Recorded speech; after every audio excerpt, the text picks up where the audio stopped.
100 years ago, the great age of polar exploration was drawing to a close. Roald Amundsen first reached the South Pole in 1911. Robert Falcon Scott followed 34 days later. Looking for his own milestone, Sir Ernest Shackleton wanted to be the first to traverse Antarctica over land.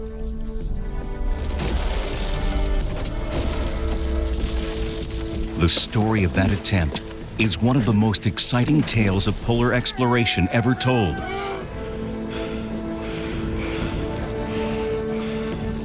What's less known is the story of Shackleton's captain, Frank Worsley, and his role in that expedition. If not for Worsley, Shackleton would likely be just another name on the long list of those who went to Antarctica to die.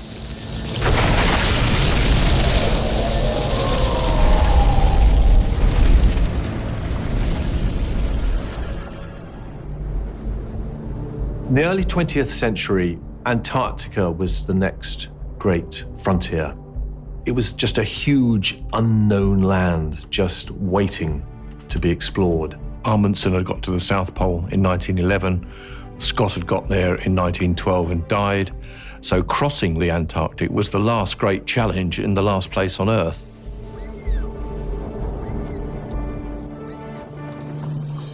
In 1914, Sir Ernest Shackleton was putting together an expedition that would become legendary. Shackleton had been twice to Antarctica before. He'd got within a whisker of the South Pole in 1909. When he came back, he was knighted. He was a big celebrity, hugely ambitious, huge ego, great buccaneering adventurer. For this latest expedition, Shackleton needed a captain. Frank Worsley was a 42-year-old New Zealander who'd started sailing as a child. He was an expert mariner, particularly good in small boats and at navigating tiny remote islands.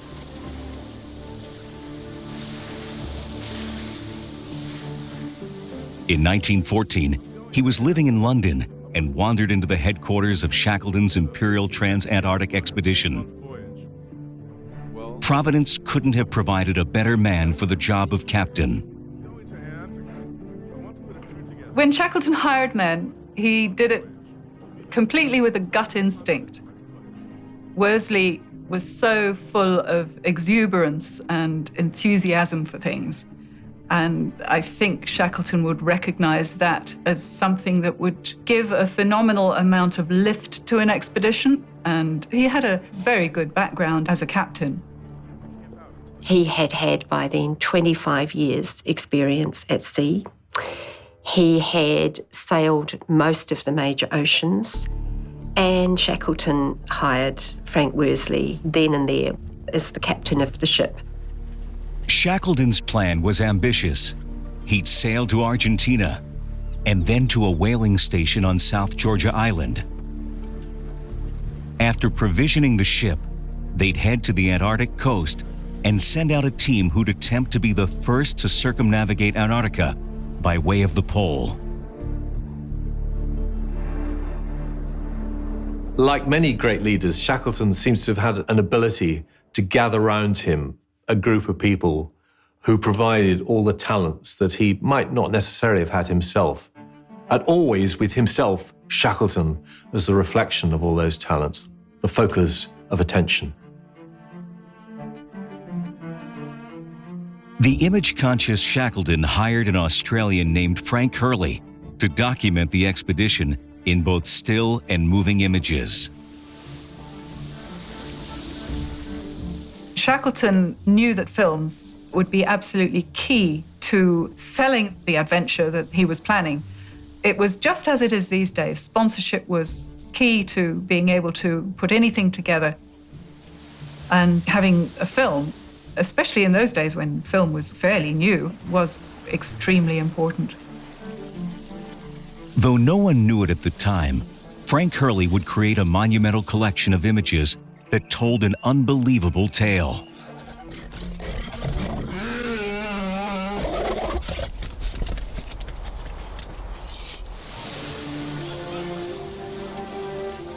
The ship was prophetically christened Endurance. They set sail from Buenos Aires on October 26, 1914, with a crew of 26 men, 2 pigs, 69 Canadian sled dogs, and 1 stowaway. In 11 days, the Endurance reached a Norwegian whaling station on South Georgia Island. In the settlement of Grytviken, they stocked the ship with 2 tons of whale meat that would feed both men and dogs. Even though they were approaching summer in the southern hemisphere, it was much colder than usual. When they got to South Georgia, the Norwegians warned Shackleton that the ice conditions to the south were worse than they've ever seen, and they advised him strongly not to go. But Shackleton was undeterred. The team set sail for Antarctica on December 5, 1914. By any rational analysis, the decision to push on into the Weddell Sea was ludicrous. All the signs were against it. At first, the conditions were good. But then, just 3 days into the voyage, the ship faced an unwelcome sight: pack ice. Worsley on several occasions spoke to Shackleton about the conditions of the ice and that he thought that it wasn't going to get any better. But Shackleton elected to continue.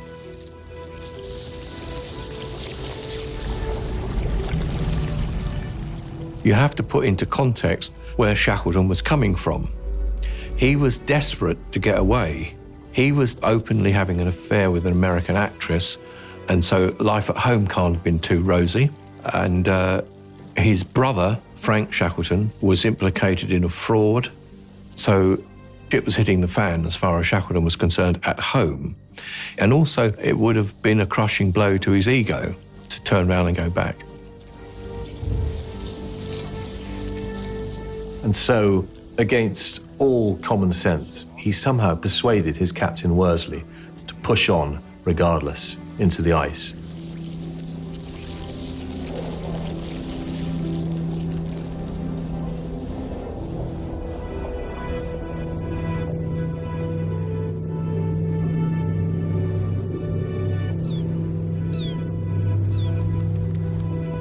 Shackleton could have played it safe and gone ashore at the first opportunity. But he chose not to. He gambled and thought that by pushing south, he'd shorten the overland trek ahead.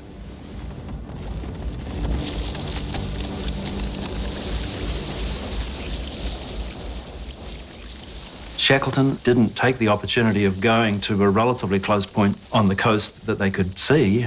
He kept going. And Frank Worsley, of course, he didn't have much say in the matter in terms of the ambitious nature of Shackleton's dream to cross the continent. So he was driven forward, and that sealed the fate of the Endurance. Worsley was the captain of the ship, but Shackleton was the leader of the expedition. And what the boss said, the boss got. For days, they drifted in the pack, searching for a way out.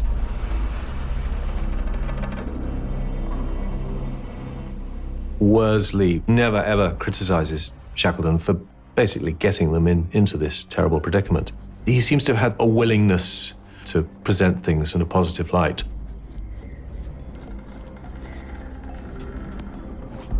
They thought it was just a temporary hold-up, maybe having to winter over. It meant that the expedition was going to be well behind time. But Shackleton, of course, never actually admitted just how serious the situation was. Finally, the ice just completely glued around them, and really it's a case of waiting for the next year, summer, to come and the ice to move north and break up and then release the tension in the pack. But in the meantime, there was nowhere to go. They would have to stay as they were. It's a total trap. Being entombed in the ice changed everything. Any hope of a trans-Antarctic expedition was now indefinitely on hold. They were forced to shift focus to just surviving the months of bitter cold that lay ahead.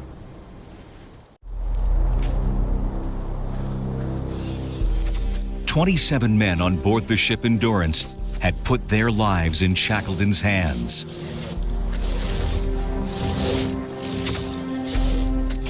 He wanted to save everybody. It was important to him personally that he brought his men home. Close behind that would be his desire to get Frank Hurley's pictures home as well. Shackleton needed those films because Shackleton needed money.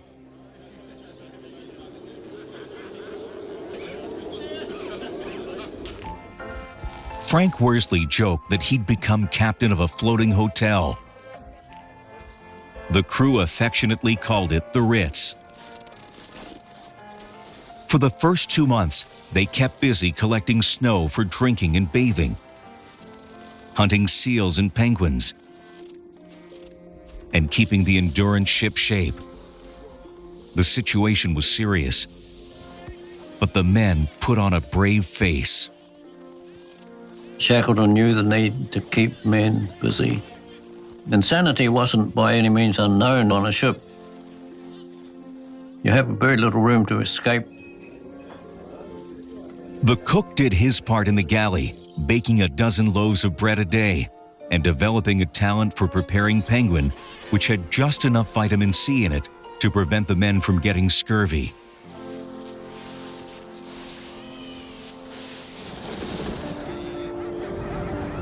Marooned in this cold, barren place, the dogs gave the men a welcome distraction and an opportunity to express love and affection.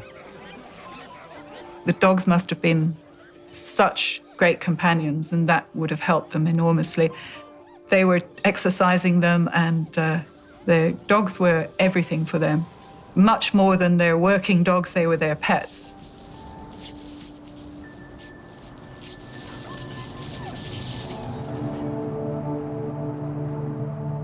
The long months passed slowly, but Worsley took solace in the fact that the ship, though stuck, was still moving in the ice.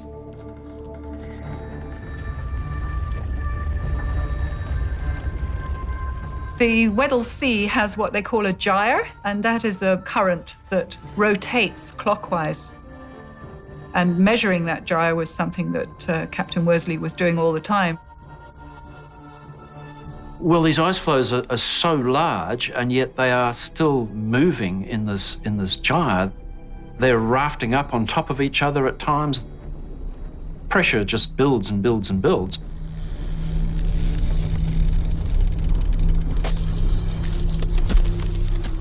They spent months hacking away at the ice and trying to keep the ship clear.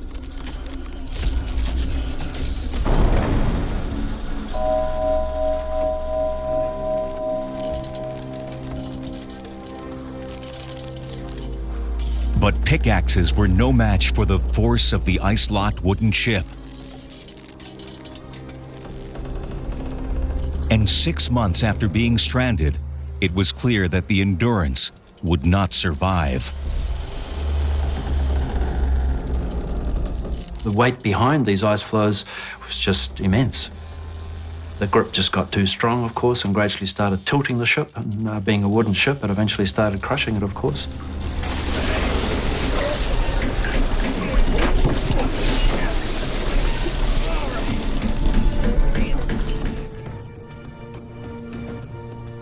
I think he would have struggled hugely knowing that he was going to lose it. Not only from the perspective of a captain losing any vessel, but for the situation it was going to put them in. And I think he was well aware that if they lost the ship, they were likely to perish. On October 27th, 1915, the men and dogs abandoned ship. It was almost a year to the day that they'd left Buenos Aires. To be suddenly cast out on the ice with the security of the ship no longer there would be a big shock. It must have been incredibly hard for them. The damaged ship had at least provided shelter. Now, exposed to the elements, the men were more vulnerable than ever.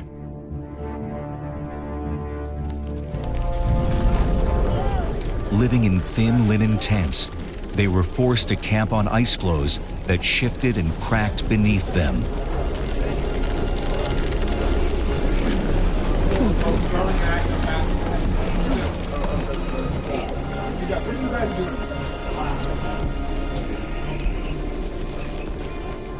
Imagine you've got 28 men on this crust of ice, this thin crust, maybe 2 or 3 feet thick, lying on top of an ocean, 500, 5,000 feet deep, whatever it is.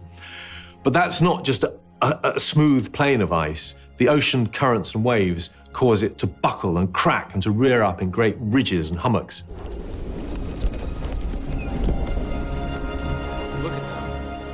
Worsley wanted to wait for the ice floe to drift toward open water, then set off in lifeboats.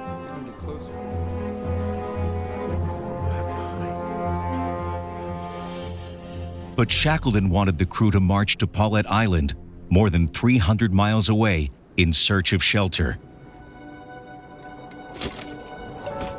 To prepare for the expedition, the crew was forced to dispose of anything that might weigh them down, even their most precious belongings. McNish, the carpenter, had a cat who was actually a male cat, but he was called Mrs. Chippy. And McNish loved this cat very much, and it was also a bit of a mascot for the rest of the men. And that was the first animal to go, because she couldn't play any part in the rescue or just another mouth to feed. But I think there was a lot of resentment. McNish never forgave Shackleton for issuing the order to kill his cat. Despite culling everything they could, each of the 3 lifeboats still weighed more than a ton. It was back-breaking work. They were dragging them through hummocky ice. They were making maybe 1 mile a day, and then frequently they would have gone a mile forward, but the ocean currents might have caused them to drift a mile backwards. And it became obvious within a few days that this was achieving nothing other than trashing the sledges, trashing the boats, and trashing the men. Shackleton eventually had to admit to himself, yes, it was a crazy idea. We've just got to basically stay put and wait and see where the ocean currents take us. The men retreated and established what they called Ocean Camp, still in full view of what was left of the Endurance.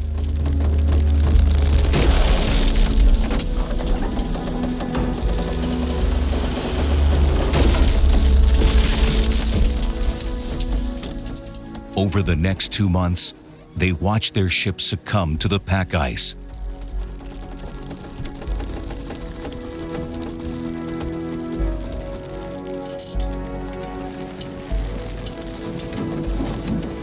They pillaged all they could, until crushed beyond hope, the frozen sea finally swallowed her up.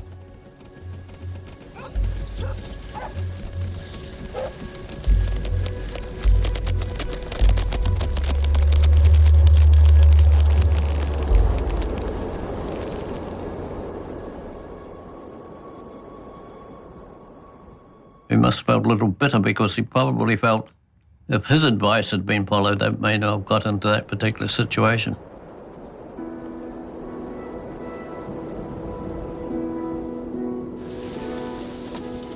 By now, the crew had been stranded on the ice for almost a year. Then, to add to their hardships, the penguins and seals inexplicably disappeared. With the crew facing starvation, Shackleton ordered one of the men to shoot the dogs. The first mate, Frank Wild, wrote in his journal, "I have known men I would rather shoot than the worst of the dogs." For the crew, losing their companions felt worse than anything they'd endured so far.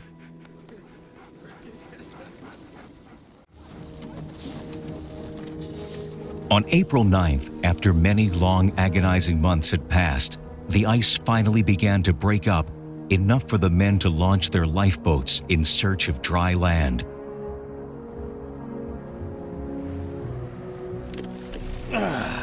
Worsley led the 3 lifeboats through the treacherous waters.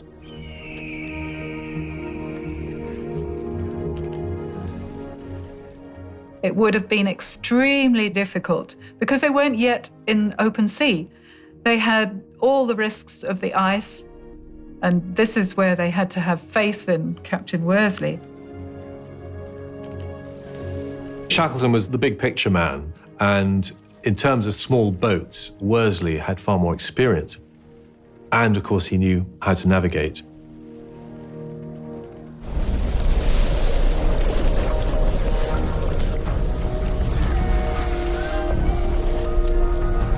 Worsley was forced to navigate from glimpses of the sun in his sextant. Yeah, it's a little bit of a black art because there's a huge skill to what they call bringing the sun down onto the horizon.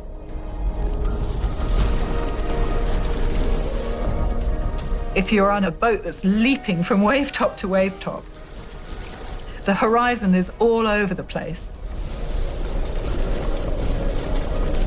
And the sun is in your sextant because you see it through a smoky mirror. This little green thing is leaping around, and you have to take 2 sights before you can get a complete fix of where you are.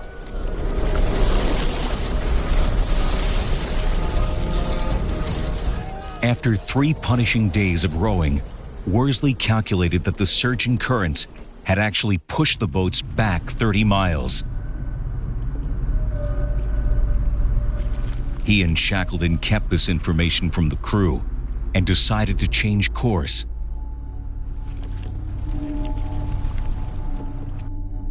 Their only hope now was to head for Elephant Island.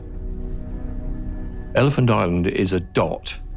It's like a grain of sand on a beach. It's just a lump of rock sticking out of the Southern Ocean. For 5 more days, the men pushed on toward Elephant Island.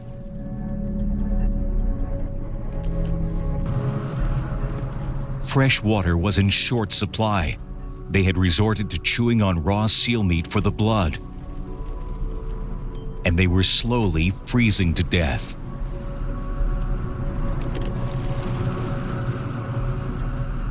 There is a state that you get into when it's completely grim.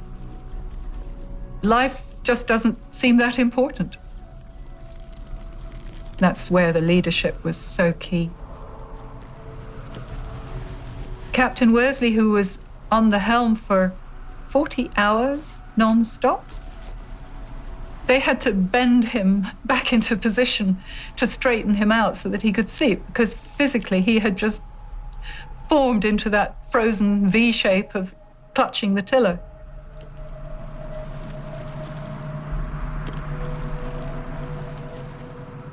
Several of the men had simply given in.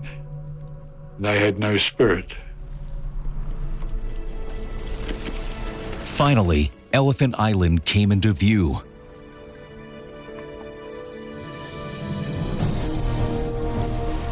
But this fated expedition wouldn't be able to make landfall the easy way.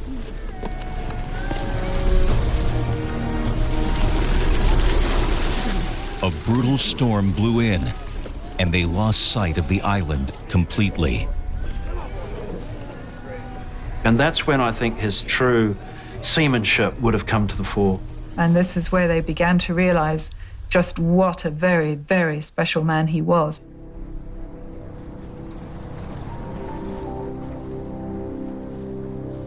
How they got through without losing anybody was a miracle.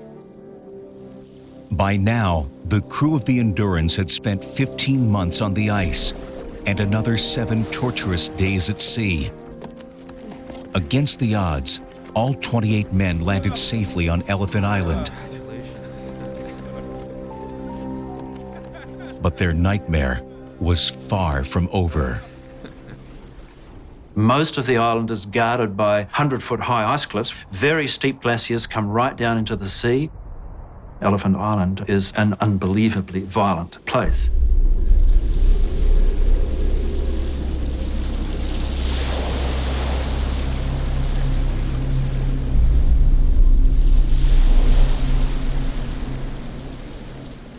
Nobody was interested or searching for the missing explorers. There was a war on. More important things were happening.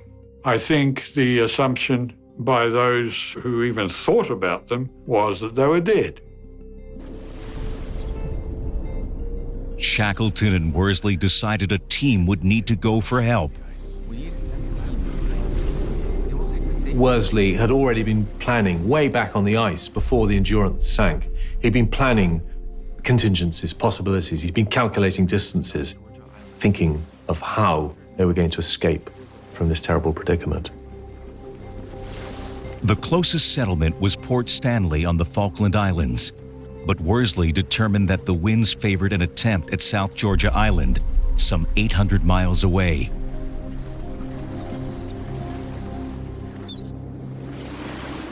Shackleton told the men about his plan and was honest about its remote chance of success. Despite the risk, every man volunteered for the rescue mission. 4 men were chosen to join Shackleton and Worsley. McNish, the carpenter, and sailors John Vincent, Tim McCarthy, and Tom Crean. Shackleton was a great persuader. He had this amazing ability to gather around him a group of people and to inspire them, to lead them into danger, to take colossal risks, but somehow to keep them with him, and always with himself as the centerpiece, the head.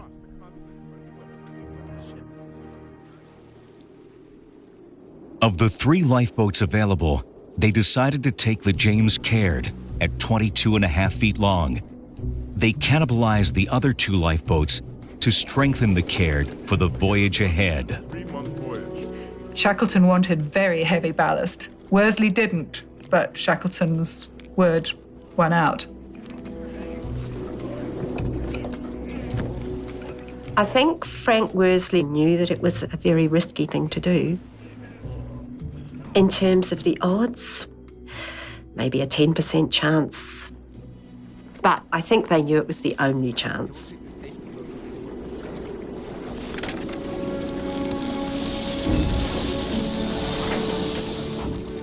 On April 24th, 1916, the rescue team set sail, heading for a speck of land on the map in a limitless ocean. First Officer Frank Wild stayed behind with the men, a difficult role that might ultimately amount to a suicide watch.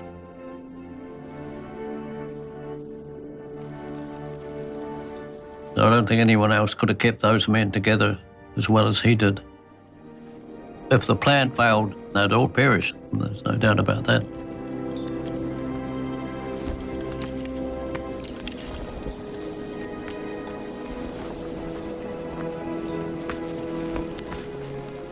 I think they had a pretty good idea of what was ahead.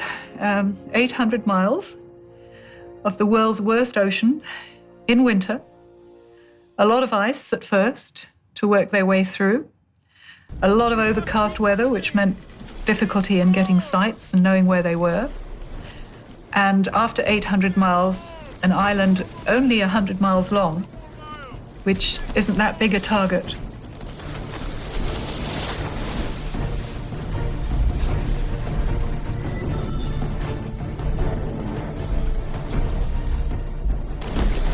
Shackleton confessed to Worsley, "I don't know anything about small boats. I've never been in this situation before. I'm counting on you." Well, I think Worsley probably knew that.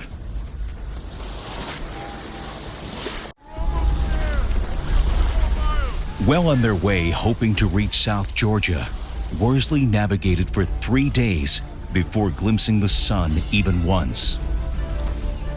Worsley had 4 sights in 16 days, but he seemed to have a unique instinct for dead reckoning, which is the seaman's term for finding out where you are without relying on celestial navigation. So he knew which way the currents were going. He felt what the speed of the boats was. And they were stopping and starting and changing course because of the winds. But he had in his brain some kind of a map that he could say, at the end of the day, well, we've made about 56 miles in a northeasterly direction or whatever it should be. And to do all of that in his head, it's a gift far more than a science. The freezing conditions were so fierce that the men could only work on deck for 5 minutes at a time. Those bodies must have been aching. They were getting no rest, and what rest they were getting was lying on rocks.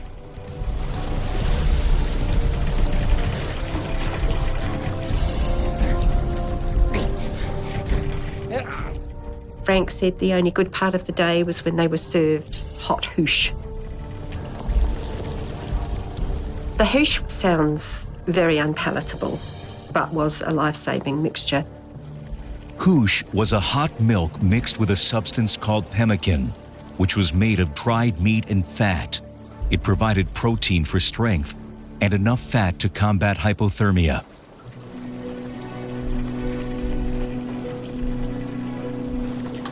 McNish was severely frostbitten, and Vincent seemed to have lost the will to live.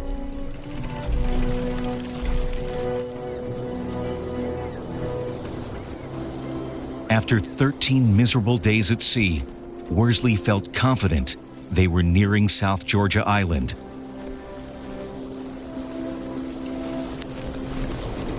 But for this crew, nothing came easy.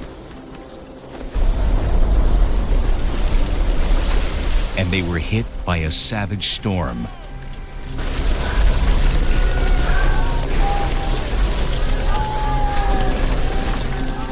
In that same storm, there was a hurricane force blow that sank a 500-ton steamer who was on her way to South Georgia with coal, and she disappeared without trace.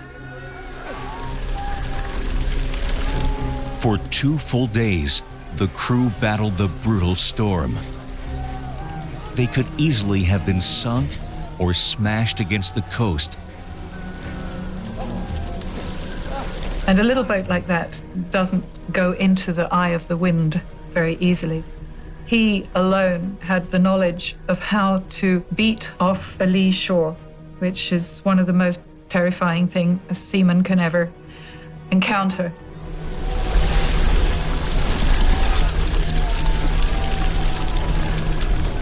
If they were swept past South Georgia, that was it. And they knew that. They knew that from the outset. But they had to make landfall as quickly as they possibly could. They had traversed 800 miles over the roughest seas on Earth in a 22-foot craft.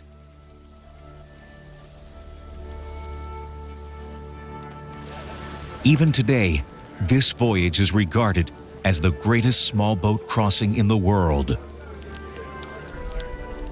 They had to set their feet on real land, not Elephant Island's rocky, icy little shingly beach, but this was land that had tussock grass, fresh, clear water. This was real heaven by comparison to anything they'd had for the last 18 months.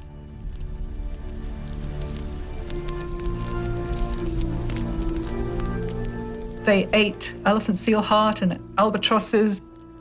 They had to spend a few days just building up their strength because they knew they still had to save 22 other men. So even in that moment of absolute joy, it wasn't the end of the story. But the storm had forced the team to land on the wrong side of the island. They were on the western shore, and the whaling station was on the eastern side. Sailing wasn't an option, since the James Caird had been badly damaged in the storm. Shackleton and Worsley made yet another courageous decision in order to save their men. They would walk across the island on foot over uncharted mountains. A few of the crew were near death, others just weak of body and spirit, so it was decided that Shackleton, Worsley, and Tom Crean would go for help and leave the others behind. They waited for calm weather. They knew their strength was running out. They needed to be able to see more than anything, because the outline of the map of the island had no one had been into the interior. So they needed clear weather, and they waited for a full moon.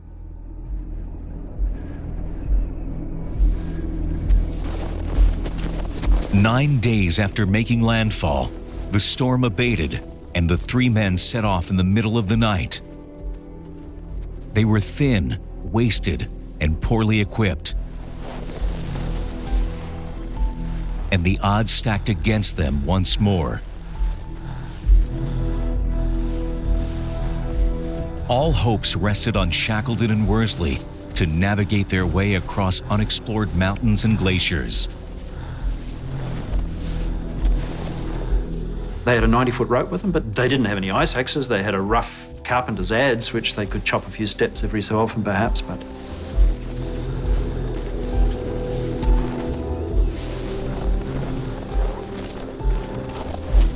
They had screwed brass screws from the lifeboat through the soles of their shoes, so they had rudimentary crampons to grip the ice, but not being mountaineers, pretty damn frightening. And what's particularly extraordinary is they had no tent. They knew that if they got caught by a blizzard, they'd probably die. So they just had to keep moving. Worsley guessed that they were about 25 miles from the whaling station, but he had no way to be certain. This was, literally, uncharted territory. They wandered till they hit obstacles and doubled back time and again, all while being so exhausted that they had to stop every 20 minutes to rest.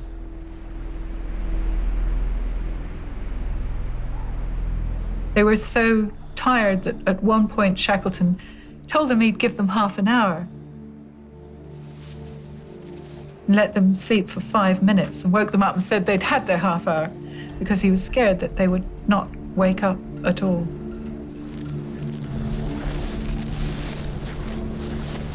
So they kept on going.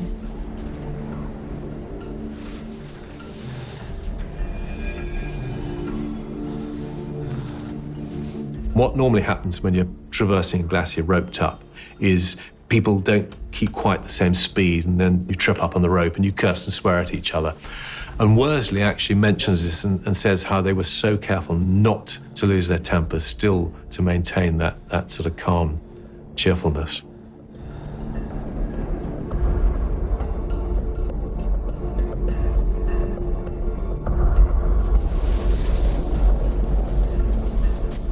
"16 hours into the journey, the men came to the edge of a precipice. With time running out and no idea what was below, could the team still summon the ingenuity and the courage needed to push on?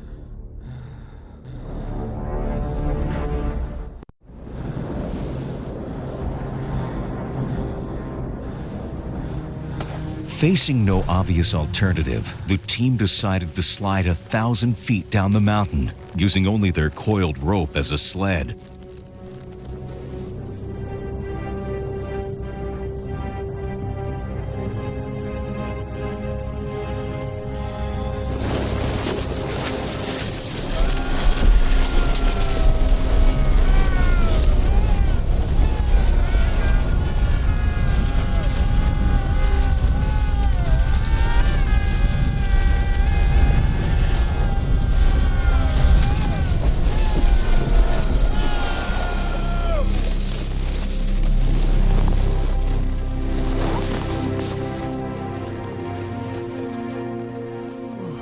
Alive at the bottom, the three men rejoiced, having cheated death one last time.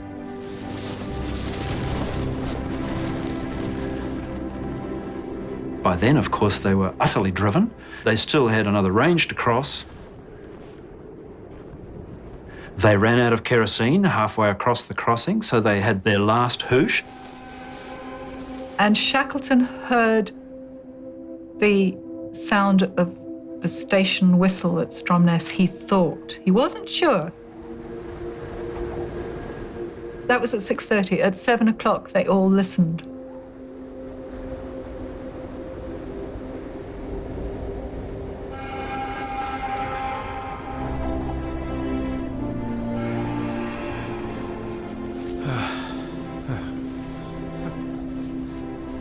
And there it was again, the whistle to turn to go to work.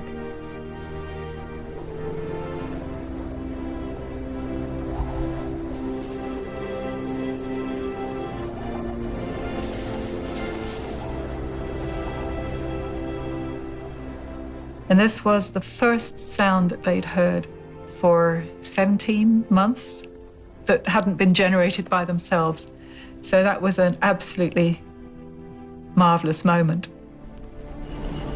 After 36 hours, half frozen and nearly unconscious, they reached the whaling station.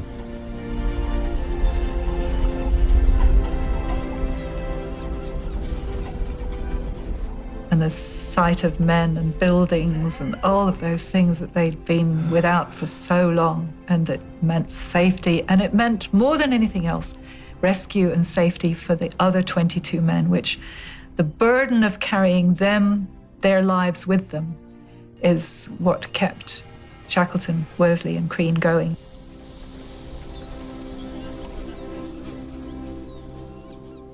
That very night, he didn't stop to rest. He didn't stop to, revel in the fact that he, had made this journey and it was complete. He turned around and went straight back to pick up his 3 James Caird shipmates.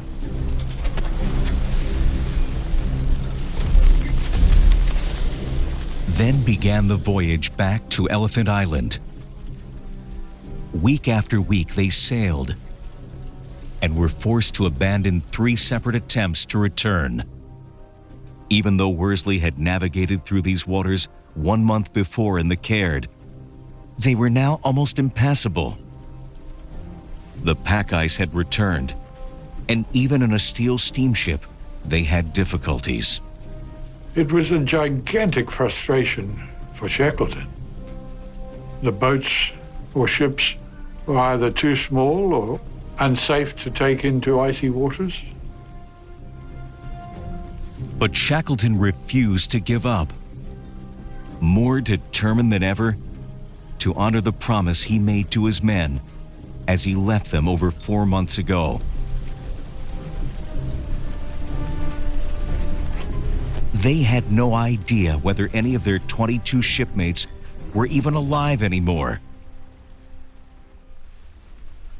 The whole spit could have been totally swept clear of everything during winter storms. No question, there could have been nobody alive at all. Suddenly, he sighted the beach on Elephant Island.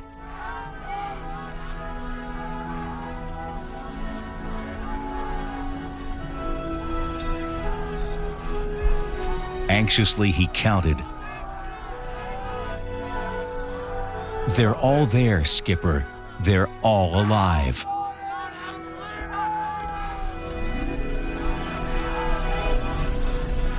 On an expedition that could have turned deadly time after time, it was the unlikeliest of outcomes. All 22 men had survived. The entire crew of the Endurance was finally going home. Frank never lost hope. Somebody said once he was not born to be drowned. He did believe he could get through everything, and did. Getting everybody home was Shackleton's responsibility as a leader, but without Frank Worsley, I don't think he'd have managed it. All the credit went to Shackleton. That was the sort of man that he was. But without question, the journey could not have been achieved without Frank Worsley's contribution.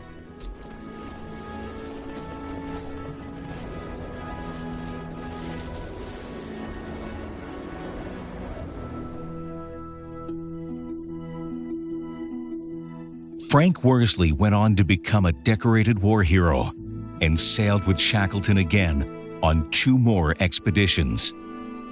On their last voyage together in 1921, Shackleton died on South Georgia Island. Worsley was with him. Worsley continued to sail the world's oceans and spent a number of years giving lectures and hunting for treasure. He died in 1943 at the age of 71.